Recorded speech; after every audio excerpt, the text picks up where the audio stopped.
আপনারা সবাই একটা গাছের পাতাকে দেখুন, যতক্ষণ পর্যন্ত ও গাছের সাথে মানে গাছের ডালের সাথে জুড়ে থাকে সে সবুজ থাকে, বাতাসের সাথে সে নড়তে থাকে। যতক্ষণ পর্যন্ত ও সূর্য থেকে পাওয়া রশ্মির শক্তি গাছে পৌঁছে দেয় ততক্ষণ ও ডালের সাথে যুক্ত থাকে। কিন্তু যখন সেই পাতা শুকিয়ে যায় তখন তার কোনো গুরুত্ব থাকে না। সেই পাতা গাছের ডালে এবং বৃক্ষের কাছে বোঝা হয়ে থেকে যায়। এবং এমন এক সময় আসে যখন সেই ডালটি শুকনো সেই পাতাকে পরিত্যাগ করে। এটাই আমরা এই প্রকৃতিতে দেখি এবং এটাই হলো সত্য। আর এটাই আমাদের জীবনে খুব বড় একটা শিক্ষা।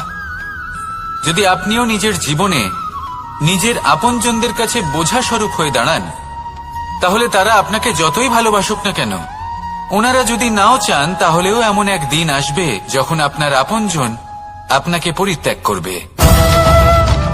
সেই জন্য সবসময় আত্মনির্ভর হয়ে ওঠার চেষ্টা করুন, নিরন্তর পরিশ্রম করতে থাকুন, কারোর ওপর বোঝা হয়ে থাকবেন না, বরং তার সাথে মিলে দায়িত্ব পালন করুন। এমনটা করবেন তাহলে আপনার সম্মানও বজায় থাকবে এবং সম্পর্কের মধ্যে আপনার মূল্যও বজায় থাকবে। আসুন আর আমার সাথে ভালোবেসে বলুন, রাধা রাধা। ঈশ্বর আসলে কে? সংসারের বেশিরভাগ মানুষের কাছে ঈশ্বর হলেন এই সংসারের রচয়িতা, পালনকর্তা। কারোর কাছে উনি জ্ঞাতা, কারোর কাছে উনি হলেন আস্থার প্রতীক, আবার কারোর জন্য শুধুমাত্র অন্ধ বিশ্বাস। কিন্তু এই ঈশ্বর কি কোনো শরীর, নাকি একটা বোধ, নাকি শুধুই শ্রদ্ধা? ঈশ্বর হলেন তিনি যিনি হলেন আপনার ইষ্ট।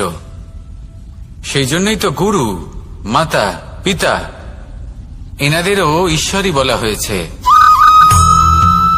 যাদেরকে আমরা ঈশ্বর বলে মনে করি, যারা আমাদের ইষ্ট, তারা আমাদের একটি পথ দেখান, একটি দিকে চালিত করেন। সেই পথে চলে আপনি শুভ কর্ম করতে পারেন। আর যখন কোনো ব্যক্তি তার ঈশ্বরের আদেশ পালন করেন তখন সে নিজে থেকেই শুভ পথে অগ্রসর হয়ে যান। বেশ কয়েকজন মানুষ ঈশ্বরের ওপর আস্থা রাখেন এবং ভাবেন যে অনুচিত কোনো কাজ করা উচিত নয়, ঈশ্বর দেখছেন। ওনারা ভয় পান যে কোনো অনুচিত কর্ম করলে কে জানে তার পরিণাম কি হবে। এমন অনেক ব্যক্তি রয়েছেন যারা ঈশ্বরকে বিশ্বাস করেন এবং জানেন যে ঈশ্বর তাদেরকে দেখছেন, তাই যে যে শুভ কর্ম ওনারা করেছেন তার ফল তারা অবশ্যই পাবেন। এবার আপনি ভয় পেয়ে ঈশ্বরকে বিশ্বাস করবেন নাকি বিশ্বাসের দ্বারা ঈশ্বরকে বিশ্বাস করবেন, সেই সিদ্ধান্ত আপনারই। কিন্তু হ্যাঁ, যদি আপনার মনে ঈশ্বরের জন্য কোনো স্থান থাকে, যদি আপনার কোনো ইষ্ট থাকেন, যদি আপনি কাউকে ঈশ্বর মনে করেন যার প্রত্যেক আদেশ আপনি পালন করে থাকেন, তাহলে বলি ঈশ্বর কখনো আপনাকে অনুচিত পথে চালিত করবেন না। আসুন আমার সাথে ভালোবেসে বলুন, রাধা রাধা। কথায় আছে যে স্বপ্ন এবং লক্ষ্য হলো একটি মুদ্রারই দুটি দিক। যতক্ষণ না স্বপ্ন দেখছেন ততক্ষণ বুঝবেন কি করে আপনার লক্ষ্য কি। স্বপ্ন দেখে যদি নিজের লক্ষ্য বুঝতে পারেন, সেটা পেতে চান, তবেই সেটা লাভ করতে পারবেন। কিন্তু স্বপ্ন এবং লক্ষ্য এই দুইয়ের মধ্যে একটা ভারসাম্য রয়েছে যেটা বজায় রাখা প্রয়োজনীয়। একে আমরা বলে থাকি পরিশ্রম। দেখুন, যদি আপনি স্বপ্ন দেখতে চান তাহলে পরিশ্রম ত্যাগ করে নিদ্রা লাভ প্রয়োজন। কিন্তু যদি আপনি লক্ষ্য লাভ করতে চান তাহলে আপনাকে নিদ্রা ত্যাগ করে পরিশ্রম করতে হবে। তাই আলস্য ত্যাগ করুন এবং সিদ্ধান্ত নিন যে আপনি কি চান। আপনার জীবনের এই তুলাদণ্ডে স্বপ্নের পাল্লা ভারী হওয়া প্রয়োজন নাকি লক্ষ্যের? আমার মতে এই দুইয়ের মধ্যে যদি ভারসাম্য বজায় রাখেন তবে পথ নিজে থেকেই সামনে আসবে। শুধু সেই পথে অগ্রসর হতে থাকুন এবং আমার সাথে ভালোবেসে বলুন, রাধা রাধা। সময় যা সবকিছুকে সমান করে দিতে পারে, যা সব থেকে বেশি শক্তিশালী, সব থেকে বড় সম্পত্তি, সব থেকে বড় শিক্ষক এবং সব থেকে বড় সুযোগ। এই সময় যখন ভালো যায় তখন তা আপনাকে আমিত্বে মত্ত করে তোলে, অহংকারে নিমজ্জিত করে দেয় আর যখন খারাপ হয় তখন দুঃখের সাগরে নিজের প্রতি ঘৃণাবোধে নিমজ্জিত করে। তাই এই সময়ে যা এত শক্তিশালী এক সম্পত্তি, এত মহান একটি ধন, তাকে এমনি এমনি নষ্ট হতে দেবেন না। এই সময়ের সাথে কি করবেন, কিভাবে করবেন তা ভাবতে গিয়ে এবং করতে গিয়ে সময় নষ্ট করবেন না। যদি আপনি এই সময় নষ্ট করেন তাহলে সময়ও নিশ্চিত করবে যে আপনার সাথে কি করা উচিত। তাই সময়ের সদ্ব্যবহার করুন আর আমার সাথে ভালোবেসে বলুন, রাধা রাধা। জীবনে সাফল্য লাভ করতে হলে মানুষকে উচিত পথে চলতে হবে, কিন্তু তার থেকেও বেশি গুরুত্বপূর্ণ হলো এটা বোঝা যে সেই পথে চলতে চলতে কখন আমাদের দাঁড়াতে হবে আর কখন আমাদের চলতে হবে। এই শিক্ষা অত্যন্ত গুরুত্বপূর্ণ। এবার দেখুন, ছোট্ট একটা কথা রয়েছে, ওকে আটকিও না, যেতে দাও। এই বাক্যের অর্থ কি? অর্থ যে কাউকে আটকিও না, যে এগোতে চাইছে তাকে এগোতে দাও, তার পথে বাধা সৃষ্টি করো না। এবার এই ছোট কথাতে এক অনুচিত স্থানে আমি দাঁড়িয়ে পড়ি। আটকাও, যেতে দিও না। এবার এর অর্থ কি হলো? যে এই ব্যক্তিকে আটকাও, তাকে জীবনে এগোতে দিও না, এর পথে বাধা সৃষ্টি করো। এবার এই ছোট কথাতে অনুচিত স্থানে যদি আমি আটকে যাই, তবে ভাবো কত পার্থক্য হলো। এই শিক্ষা কতটা গুরুত্বপূর্ণ সেটা শিখুন, আর এই শিক্ষা আমাদের জীবনে কতটা গুরুত্বপূর্ণ হতে পারে সেইটা বুঝুন। বুঝে যান, শিখে যান জীবনে কখন সামনে এগোতে হবে আর কখন থামতে হবে। মন প্রসন্ন হয়ে বলবে, রাধা রাধা।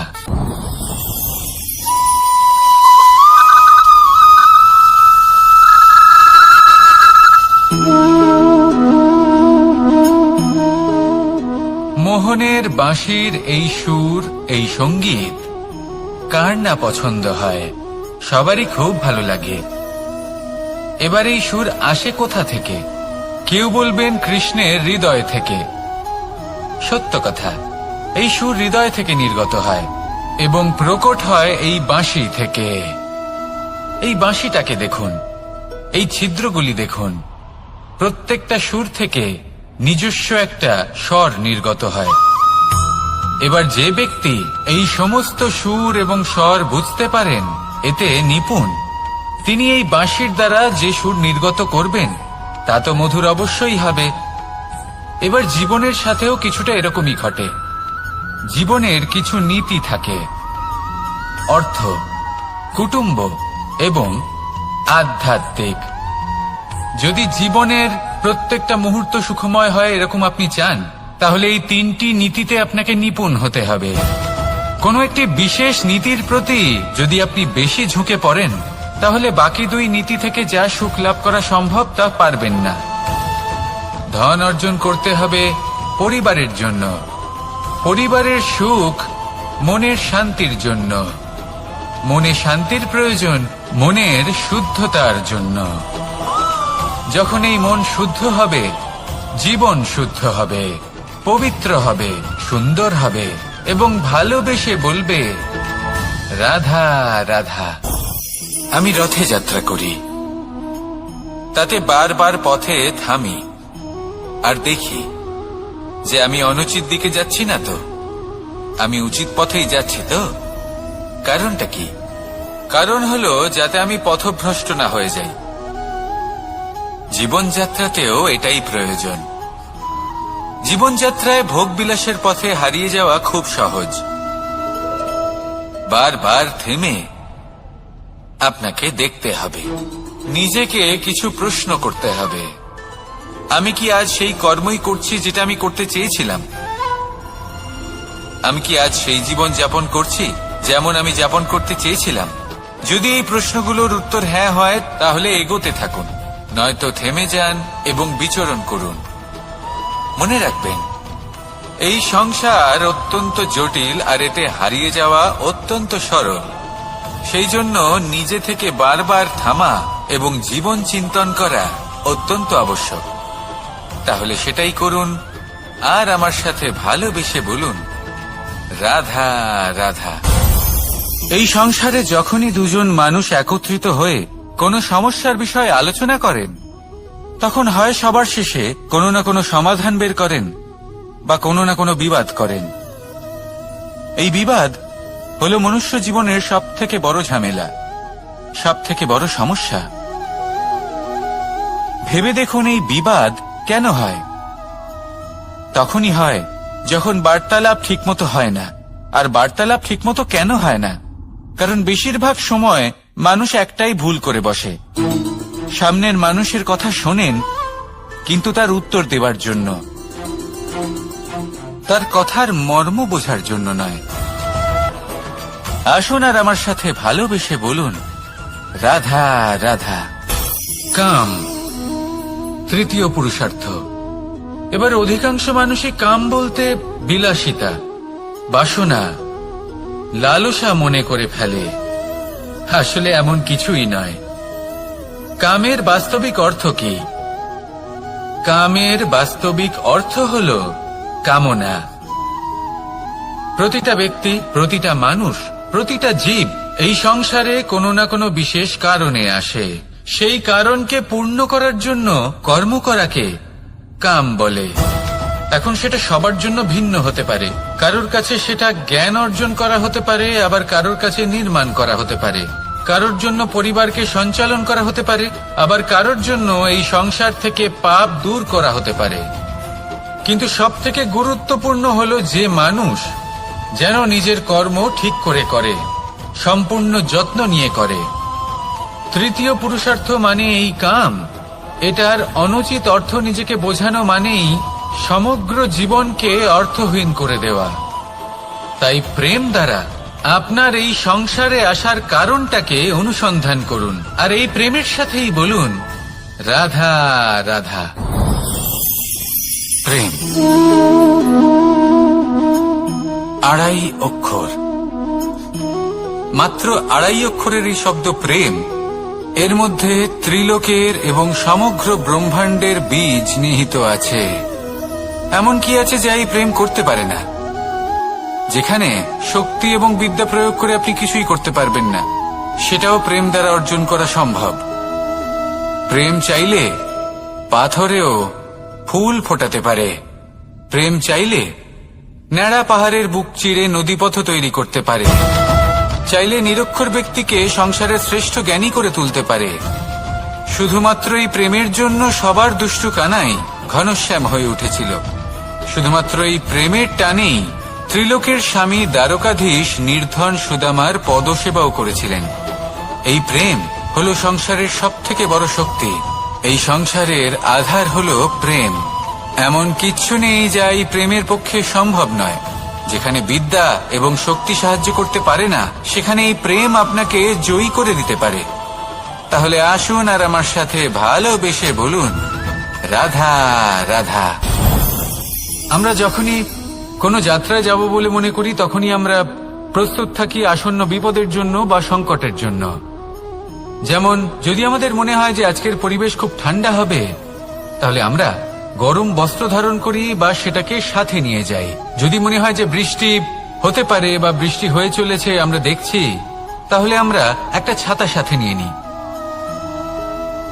আমরা প্রস্তুত থাকতে চাই এবং এটাই উচিত, এবং সেই কারণেই আমরা যাত্রায় সাফল্য লাভ করি। কিন্তু যদি আমরা কথা বলি জীবনযাত্রা নিয়ে, যা কিনা সব থেকে বেশি গুরুত্বপূর্ণ, তাহলে তার জন্য আমরা পূর্ণরূপে প্রস্তুত থাকি না। আশেপাশের মানুষ, এই সমাজ, আমাদের সাথী, আমাদের মিত্ররা যে কোনো মুহূর্তে বদলে যেতে পারেন। সেই জন্য আমরা নিজেদেরকে কখনো সাবধান করি না, কখনোই নিজেদের প্রস্তুত করি না। আমাদের এটা কখনোই মনে হয় না যে এরকম হতে পারে, আর সেই কারণেই শেষে গিয়ে আমরা অত্যন্ত দুঃখ পাই। একটা অমূল্য শিক্ষা আছে যেটা আমাদের লাভ করা উচিত। সতর্ক থাকা উচিত। এই জীবনযাত্রার জন্য শুধুমাত্র এই পরিবেশের বিষয়ে তথ্য সংগ্রহ করা বা তাকে অনুমান করা, এটুকু হলেই চলবে না। আমাদের আশেপাশের মানুষজনকে দেখতে হবে, তাদের স্বভাব পরিস্থিতির ওপর নজর রাখতে হবে।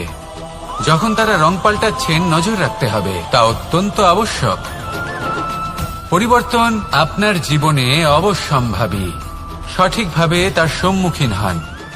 আসুন আমার সাথে ভালোবেসে বলুন, রাধা রাধা। আপনি এটা শুনে থাকবেন যে ছোট্ট একটা বালক সে ঈশ্বরের প্রতিরূপ হয়, কিন্তু এমন কেন বলা হয় তা কি আপনি কখনো ভেবে দেখেছেন? আমি আপনাকে বলছি। কোন একটা ছোট্ট বালককে দেখুন, সে কি করে? সকলকে সমান চোখে দেখে। ওর মনে না কোনো ছলনা রয়েছে, না কোনো কপটতা, না অহংকার রয়েছে, আর না কোনো বিষয় নিয়ে কোনো চিন্তা। সকলকে সে সমান চোখে দেখে আর নিজের মধ্যেই প্রসন্ন থাকে, সকল বিকার থেকে মুক্ত। এগুলোই তো সেই গুণ সেই বালকের মধ্যে, যা হলো ঈশ্বর স্বরূপ। এবার ভেবে দেখুন, যদি প্রত্যেকটা মানুষ এই ছোট বালকের মতো সেই সব গুণ নিজের মধ্যে জাগ্রত করে তোলে, তাহলে কি হবে? তারাও ঈশ্বর তুল্য হয়ে উঠবে। তাই আপনিও এটাই করুন, নিজের মনকে বিকার মুক্ত করুন সেই ছোট্ট বালকের মতো। মনের মধ্যে না কোনো চিন্তা রাখবেন, না মোহ, না ক্রোধ, না কোনো রকমের ছলনা বা কপটতা। সবাইকে সমান চোখে দেখুন আর নিজের মনেই প্রসন্ন থাকতে শিখুন। এই মন প্রেমময় হয়ে বলবে, রাধা রাধা। এই পুস্তক বড়ই কাজের জিনিস। কাহিনী হোক, কবিতা হোক, স্মৃতি হোক, এতে যাই লিখে দেবেন তা ভবিষ্যতের পুঁজি হয়ে যাবে। কিন্তু যদি কখনো এমন হয় যে এই পুস্তক ময়লা হয়ে যায়, বা যদি কোনো পাতায় আপনি ভুল করে কালি ফেলে দেন, বা কোনো বাক্য লিখতে গিয়ে আপনি ভুল করে ফেলেন, তাহলে আপনি কি করেন? সেই পুস্তক কি আপনি তুলে ফেলে দেন? না, তাই তো। শুধু একটা পাতা ছিঁড়ে ফেলেন, যাতে সেই পুস্তক সঠিক থাকে, সুন্দর হয়ে ওঠে। এই পুস্তকের মতোই হয় আমাদের সম্পর্ক। তার সেই এক পাতা, একটা ভুল। তাই যে কোনো সম্পর্কে যদি কারোর কোনো ভুল হয়ে গিয়ে থাকে, তাহলে সেই ভুলকে সম্পর্ক থেকে দূরে করা সঠিক হবে। সেই ভুলকে ভুলে যাওয়াই সঠিক হবে। সেই সম্পর্ক ভাঙা নয়, সেই সম্পর্ক সামলে রাখুন। কারণ ভুল তো সবার দ্বারা হয়। যদি এরকম করেন, তবেই জীবনরূপী পুস্তক আরো সুন্দর হয়ে উঠবে। একে অপরকে ক্ষমা করতে শিখুন, একে অপরের ভুলকে ভুলে যেতে শিখুন। তারপর দেখবেন এই জীবনে আরো আনন্দ আসবে, আর এই সম্পর্ক নিঃশ্বাস নিতে থাকবে। রাধা রাধা।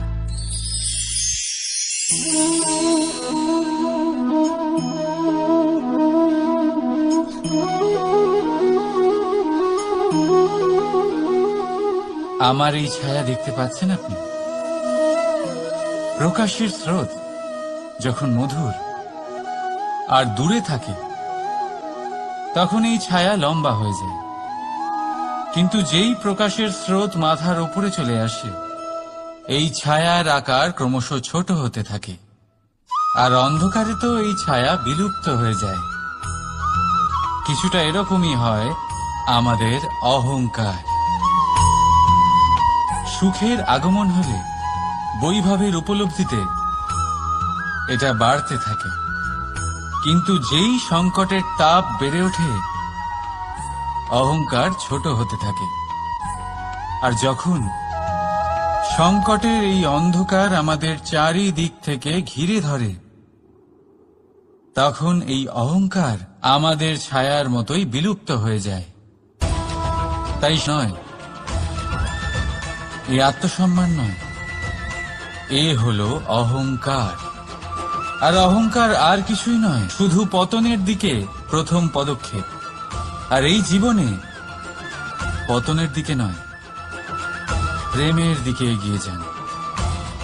আর আমার সাথে ভালোবেসে বলুন, রাধা রাধা। আপনি কি কখনো ফলে ফুলে পরিপূর্ণ বৃক্ষ দেখেছেন? তার ডালগুলো কিরকম স্বাধীনভাবে বেড়ে ওঠে।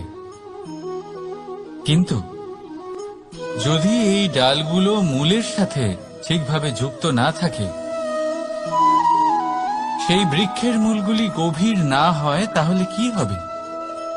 তাহলে কি সে সেই সব সুবিধা পাবে? কখনোই নয়। সেই বৃক্ষের ডাল পড়ে যাবে, সেই বৃক্ষ ভূমিষ্ঠ হয়ে যাবে। ঠিক সেইভাবেই চিন্তা ভাবনার স্বাধীনতার আনন্দ আপনি তখনই আস্বাদন করবেন যখন আপনার শিক্ষা গভীর হবে। তাই স্বাধীন থাকুন দৃষ্টিভঙ্গিতে, কিন্তু যুক্ত থাকুন শিক্ষার সাথে। রাধা রাধা। সমাজ, আমরা এই সমাজে বাস করি আর বহুবার একটা গুরুত্বপূর্ণ কথা ভুলে যাই। এই সমাজ আমরা সকলে মিলে তৈরি করি। সমস্ত সময় কাটিয়ে দিই এইটা ভাবতে ভাবতে যে এই সমাজ কি ভাববে, আমার কি করা উচিত, আমার কি ভাবা উচিত, কি পড়া উচিত, কোনটা সঠিক কোনটা ভুল। যদি আমি এটা করি তাহলে কয়েকজনের এটা মনে হবে না তো যে আমি খারাপ, যখন আমি তা নই। মনে ভয় উৎপন্ন হয় সেই কয়েকজন মানুষের জন্য। তার কারণ হলো আমরা আমাদের মনের কথা শুনতে পাই না, না শুনতে পারি, না বলতে পারি, আর না করতে পারি। সেই কয়েকজন মানুষের ভয় আমরা খারাপের বিরোধিতা করা ছেড়ে দিই। কিন্তু কখনো নিজেকে জিজ্ঞেস করুন, শেষ পর্যন্ত কারা এই কয়েকজন মানুষ? এই সংসারে প্রতিটি মানুষেরই নিজের আলাদা আলাদা ব্যক্তিত্ব আছে, আলাদা দৃষ্টিভঙ্গি আছে। তাই যদি আপনি এটা ভাবেন যে আপনি সবাইকে খুশি করতে পারবেন, তাহলে আপনি ভীষণ বড় ভুল করছেন। জীবনে কর্ম তাই করুন যাতে আপনার অন্তরাত্মা সন্তুষ্ট হয়, আর অন্তরাত্মা সন্তুষ্ট তখনই হবে যখন আপনার কর্ম শুভ হবে। তাই নিজের মনের কথা শুনে এই সংসারে শুভ কর্ম করতে থাকুন, তবেই এই সংসারের কর্মে আপনি সার্থক হবেন। রাধা রাধা। ধন মানুষের জীবনের সবথেকে বড় প্রয়োজনীয়তা, সেই অস্ত্র যার দ্বারা মানুষের জীবনের অনেক সংকট দূর করে দেওয়া যেতে পারে, সেই মাধ্যম যার দ্বারা সংসারের সমস্ত জাগতিক সুখ স্বাচ্ছন্দ্য লাভ করা যেতে পারে। কিন্তু ধনের দ্বারা আমরা সবকিছু লাভ করতে পারি না। জাগতিক স্বাচ্ছন্দ্য আমরা লাভ করতে পারি, কিন্তু সুখ লাভ করতে পারবো না। সুখের উপকরণ আমরা লাভ করতে পারি, কিন্তু সুখের অনুভূতি লাভ করতে পারবো না। আনন্দ, সন্তোষ, প্রসন্নতা এগুলো ধন দ্বারা লাভ করা যায় না। কিন্তু হ্যাঁ, আনন্দ, সন্তোষ আর প্রসন্নতার সাথে যদি কোনো কাজ করেন তাহলে অবশ্যই ধন লাভ করবেন। তাহলে আসুন আর এই প্রসন্নতার সাথে বলুন রাধা রাধা। মানুষ শুধুমাত্র দুই ধরনের ব্যক্তির সামনেই নত হন। একজন হলেন তিনি যাকে তিনি সম্মান করেন, আর আরেকজন যাকে তিনি ভয় পান। এবার কোনো ব্যক্তি যদি আপনার সামনে নত হন তাহলে তার পেছনের কারণ কি? আপনার প্রতি সম্মান নাকি আপনার প্রতি ভয়? সেটা আপনাকেই বুঝতে হবে। যদি আপনি এমন মনে করেন যে তাতে কি যায় আসে, ভয় হোক বা সম্মান, কেউ আমার সামনে নত তো হচ্ছেন, যদি এটা আপনার চিন্তা ভাবনা হয় তাহলে আপনাকে মনে করিয়ে দিই, এই সময় বদলাতে বেশি সময় লাগে না। আজ যে ব্যক্তি আপনাকে দেখে ভয় পাচ্ছে, কাল এই ভয়ের সমাপ্তিও ঘটতে পারে। আবার এমনও হতে পারে যে তার কাছে অত্যধিক শক্তি চলে এলো। অনেক কিছুই হতে পারে। তাই মনে রাখবেন, যে মাথা ভয়ের কারণে নত হয় তা সময় এলে সবার আগে বিরোধিতা করতে পারে, আর যে মাথা সম্মানের কারণে নত হয় আপনার জন্য নিজের শিরচ্ছেদও সে করতে পারে। তাই সকলকে আপন করে নিন, কিন্তু ভয় প্রয়োগ করে নয়। কর্ম করুন এবং সম্মান অর্জন করুন।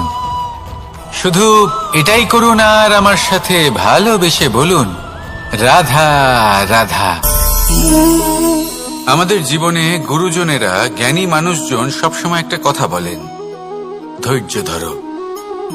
শুধুমাত্র দুটো শব্দ, কিন্তু কতটা বিশাল সেটা বোঝার চেষ্টা করুন।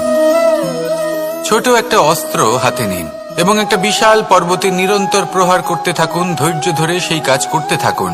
এমন একদিন আসবে এই বিশাল পর্বতে আপনি একটা পথ তৈরি করবেন।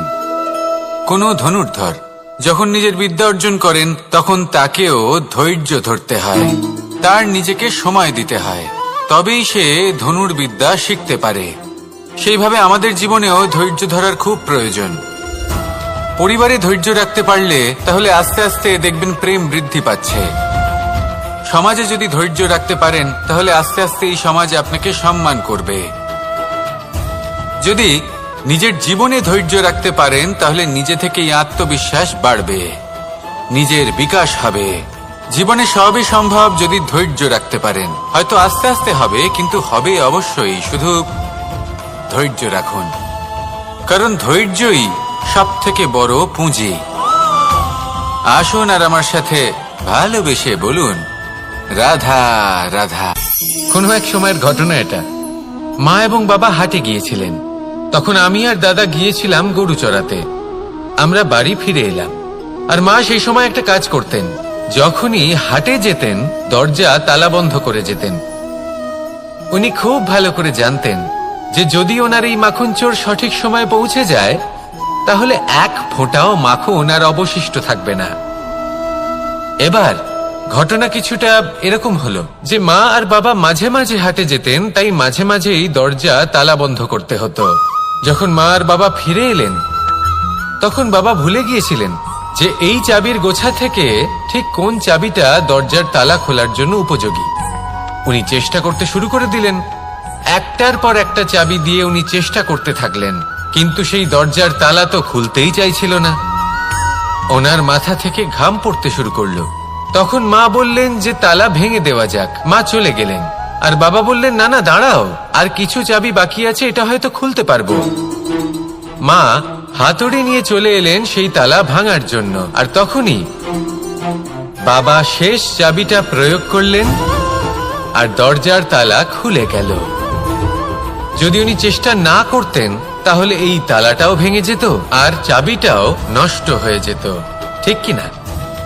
এবার এই ঘটনাটা আমি দেখেছিলাম, আর আমার মনে হলো যে কখনো কখনো এই চাবির গোছার মধ্যে থেকে শেষ চাবিটাও কিন্তু জীবনের দরজা খুলে দিতে পারে।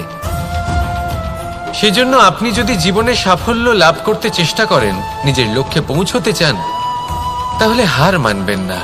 হয়তো দেখবেন আপনার পরবর্তী প্রচেষ্টা বা এই অন্তিম প্রচেষ্টা আপনাকে সাফল্যের পথে নিয়ে গেল। তাই নিরন্তর প্রচেষ্টা করতে থাকুন, জীবনে সাফল্য লাভ করুন, আর আমার সাথে ভালোবেসে বলুন, রাধা রাধা। মানুষ নিজের জীবনে সেই সবকিছু লাভ করতে পারে যা সে কামনা করে। শুধু প্রয়োজন হলো ইচ্ছে এবং সিদ্ধান্তের। এবার এই ইচ্ছে আসলে কি? সেটা হলো এই মনে প্রকট হওয়া একটি ভাবনা, একটি আবেগ। শুধু তা দিয়ে কিছুই হয় না। যখন সেই ইচ্ছের সাথে দৃঢ় প্রতিজ্ঞা জুড়ে যায় তখন বিষয়টা এগোতে থাকে। একটা উদাহরণ দিই, ধরুন আপনি মরুভূমিতে আছেন এবং আপনি মধুর জল পান করতে চান। এটা হলো শুধুমাত্র আপনার মনের একটি ইচ্ছে। যখন এই ইচ্ছের সাথে সিদ্ধান্ত জুড়ে যায় তখন আপনি সেই মরুভূমিতে গর্ত খুঁড়তে চেষ্টা করেন। আর যখন এই সিদ্ধান্তের সাথে নিষ্ঠা জড়িত হয় তখন আপনাকে সেই জল লাভ করার থেকে কেউ বাধা দিতে পারে না। ইতিহাস এটার সাক্ষী, যিনি নিশ্চিত করেছেন তিনি সেই সবকিছু লাভ করেছেন যা তিনি লাভ করতে চেয়েছেন। সেই জন্য ইচ্ছে থাকা খুব দরকার, কিন্তু তাকে সিদ্ধান্তের সাথে জুড়ে নিন। সিদ্ধান্তকে নিশ্চিত করে ফেলুন, সবকিছু লাভ করবেন। আর তখন এই মন প্রসন্ন হয়ে বলবে, রাধা রাধা। বনের মধ্যে যদি আপনি কোনো বিষাক্ত সাপ দেখেন তাহলে কি করবেন? আপনি তখনই তার থেকে দূরে পালাতে চেষ্টা করবেন। আর এটা কেন করবেন? নিজের রক্ষার্থে। এই কথা আমি নয় মেনে নিলাম, কিন্তু নিজের জীবনে এটা করেন না কেন? আপনি যেখানেই যান, যে স্থানেই যান না কেন, প্রত্যেক সময় প্রত্যেক মুহূর্তে এমন বিষাক্ত সাপ আপনি অবশ্যই খুঁজে পাবেন। আর সেই সাপ নয় যাদের আপনি বনে খুঁজে পাবেন, এরা হলো সেই সাপ যা আপনাকে পাপ করতে বাধ্য করবে। আপনার অন্তরের বাসনা, ক্রোধ, অহংকার, লোভ, ঈর্ষা এদের বৃদ্ধি ঘটাবে।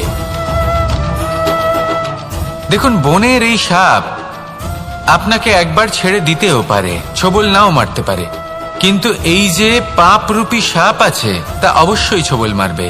কর্ম যদি করেন তাহলে অবশ্যই ফল পাবেন। সেই জন্য যখনই কোথাও যাবেন, যদি এমন কাউকে দেখেন, যদি এমন কিছু দেখেন যে আপনাকে পাপ করতে বাধ্য করছে, তাহলে সেই মুহূর্তে সেখান থেকে পালিয়ে যান। যেমন বনের সাপ দেখে আপনি পালাতে থাকেন। সৎকর্মের রক্ষা অত্যন্ত আবশ্যক। আসুন আর আমার সাথে ভালোবেসে বলুন, রাধা রাধা। এই সংসারের সব থেকে বড় সুখ কি? কেউ বলবেন নিজের লক্ষ্য প্রাপ্ত করা, কেউ বলবেন ধন উপার্জন করা, কেউ বলবেন নিদ্রাই সব থেকে বড় সুখ, কেউ বলবেন রাজ্য লাভ করা, আবার কেউ বলবেন মাতার হাত থেকে খাবার খাওয়া, আদি ইত্যাদি। কিন্তু যদি সত্যি কথা বলি, এই সংসারের সব থেকে বড় সুখ হল সেবা করা। কখনো কাউকে সেবা করে দেখুন। এই সেবা দ্বারা অন্য কোনো মানুষের আশীর্বাদ লাভ করাতেই সুখ রয়েছে। আপনার সেবা ভাব দ্বারা যখন কোনো মানুষ নিজের অন্তরাত্মা থেকে আপনাকে আশীর্বাদ করে, তার থেকে বড় সুখ আর কিছুই নেই। কারণ প্রত্যেক মানুষের মধ্যে ঈশ্বর বাস করেন। নরের সেবাই হলো নারায়ণের সেবা। নিষ্কাম সেবা করাই হলো সব থেকে বড় সুখ। তাই নিজের অন্তরে সেবার এই ভাব জাগ্রত করুন। যে সুখের কথা আমি বলছি, সেই সুখ অনুভব করেই দেখুন। এই মন সুপ্রসন্ন হয়ে বলবে, রাধা রাধা। বায়ু পঞ্চতত্ত্বের মধ্যে তৃতীয় তত্ত্ব। কেউ একে সমীর বলে, আবার কেউ একে পবন বলে। প্রথম কথা হলো এটাই যে এই বায়ু আমাদের জীবন দান করে প্রতিদিন, প্রত্যেক মুহূর্তে।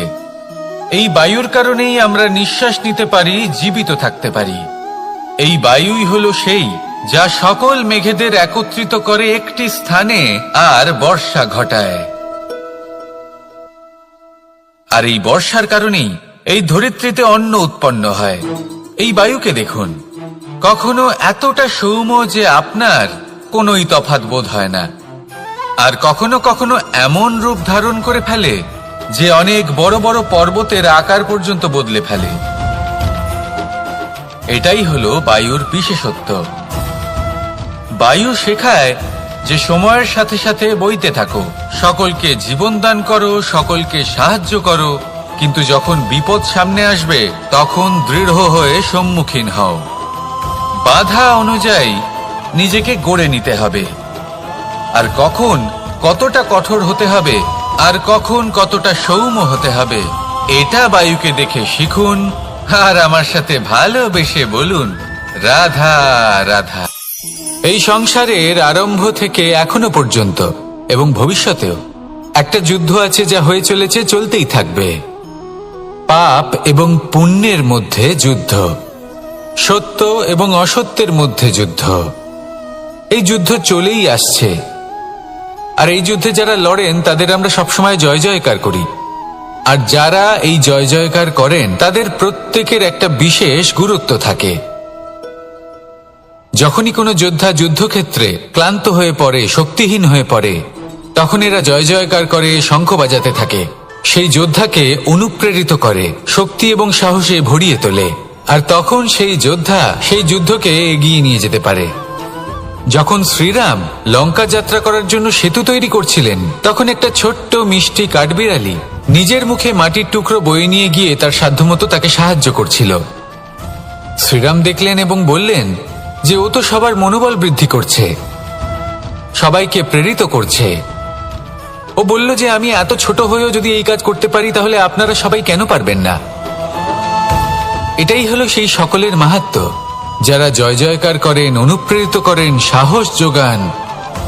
ওনারা সেই ব্যক্তি যারা একজন যোদ্ধার মধ্যে যুদ্ধকে জয় করার শক্তি প্রদান করেন। আসুন আমার সাথে ভালোবেসে বলুন, রাধা রাধা। কোকিলের ডাক শুনে আমার মন প্রফুল্ল হয়ে ওঠে। কোকিল হলো আমার অত্যন্ত প্রিয়। এরকমই আরো একটা পাখি আছে, কাক। একদিকে কাক, অন্যদিকে কোকিল। এদের মধ্যে বেশি পার্থক্য নেই, কিন্তু কোকিলের কণ্ঠ শুনে সবার মন প্রফুল্ল হয়ে ওঠে। কোকিল যখন সামনে আসে তখন মন শান্ত হয়ে যায়, যখন কাক সামনে আসে তখন মানুষ দূরে পালিয়ে যায়। এমন কেন হয়? কারণ হলো বাণী। কোকিলের বাণী অত্যন্ত মিষ্টি, অত্যন্ত মধুর। সেখানেই কাকের বাণী অত্যন্ত কর্কশ শোনায়, আর কর্কশ বাণী শোনা কেউ পছন্দ করেন না। আপনি নিজেকে জিজ্ঞেস করুন, কোনো ব্যক্তি আপনার সাথে কথা বললে তার বাণী মধুর হলে আপনার ভালো লাগে, আর যদি কর্কশ হয় তার থেকে দূরে চলে যেতে ইচ্ছে করে। তাই নিজের বাণীও এইভাবেই মধুর রাখুন, মিষ্টি রাখুন। এ আমারও খুব প্রিয়। আর এটা তখন হয় যখন মনে প্রেম থাকে। মনের মধ্যে প্রেম জাগ্রত করুন, বাণী নিজে থেকেই মধুর হয়ে যাবে। আর কৃষ্ণ নিজে থেকে আপনার কাছে আসবে আর আপনার সাথে বলবে, কি রাধা রাধা। যখন সূর্যের অত্যাধিক তাপের কারণে এই ধরিত্রী শুষ্ক হয়ে যায়, তখন প্রতিবিম্ব আমরা এইভাবে দেখতে পাই। আমরা কোথাও দূরে তাকালে আমাদের মনে হয় সেখানে জল রয়েছে। আমরা যখনই কাছে গিয়ে দেখি তখন দেখি যে সেখানে জলই নেই। তারপর যেই আমরা পেছনে ফিরে তাকাই আমরা দেখি যেখান থেকে আমরা এসেছি সেখানে জল পড়ে রয়েছে। এবার এই যে মরুতৃষ্ণা, তা কিন্তু শুধুই ভূমিতে নয়, আমাদের ভাবনা চিন্তার সাথেও এটাই হয়ে থাকে, অনেক সময় হয়ে থাকে। যে ব্যক্তি জল লাভ করার আশায় বসে থাকে সে কখনোই জল লাভ করতে পারে না, কিন্তু যে ব্যক্তি জল লাভ করার আশায় নিরন্তর পরিশ্রম করতে থাকে, ঘাম ঝরায়, সেই ব্যক্তি কোনো মরুভূমিতেও জল লাভ অবশ্যই করে। জীবনে যদি আমরা বড় কিছু লাভ করতে চাই তাহলে নিরন্তর পরিশ্রম করতেই হবে। পরিশ্রমের এই মনোভাব অত্যন্ত গুরুত্বপূর্ণ। এই মনোভাব আর দৃষ্টিভঙ্গি এ হলো অন্তরের গুণ। রূপ এবং প্রসাধন এগুলি হলো বাহ্যিক আবরণ। যে ব্যক্তি রূপের কারণে আপনাকে ভালোবাসে তা প্রকৃত ভালোবাসা নয়, কিন্তু যে ব্যক্তি আপনার আবেগ এবং মানসিকতার জন্য আপনাকে ভালোবাসে তাই হলো প্রকৃত ভালোবাসা। তাহলে এই কথাটা মনে রাখুন আর আমার সাথে ভালোবেসে বলুন, রাধা রাধা। আমার অনেকগুলো নাম আছে, আর তাদের মধ্যে একটি হলো যুদ্ধ বিমুখ। এই কথা আপনারা সবাই জানেন। দাদাও আমাকে বলেছেন যে তুমি এরকম কিভাবে যুদ্ধক্ষেত্র থেকে মুখ ঘুরিয়ে পালাতে পারো কানাই। দেখুন, যেটা সময়ের দাবি ছিল আমি সেটাই করেছি। যদি আমি রণভূমি ত্যাগ করে না পালাতাম তাহলে কে জানে কত সৈনিক নিজেদের প্রাণ হারাতেন, কে জানে কতগুলি পরিবার নিজেদের বাঁচার আশা হারাতেন, কে বলতে পারে হয়তো কত প্রাণী এই সংসার ত্যাগ করতেন।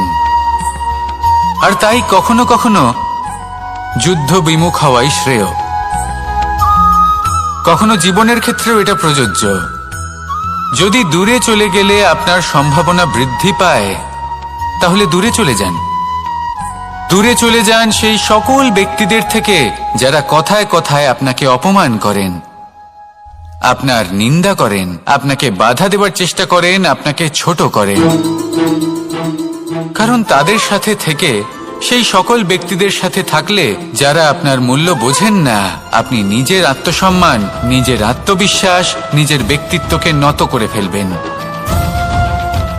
দূরে চলে যান সেই সকল সংঘর্ষ থেকে, সেই সকল পরিস্থিতি থেকে যাদের সম্মুখীন হয়ে আপনি কোনো পরিণামেই পৌঁছতে পারবেন না।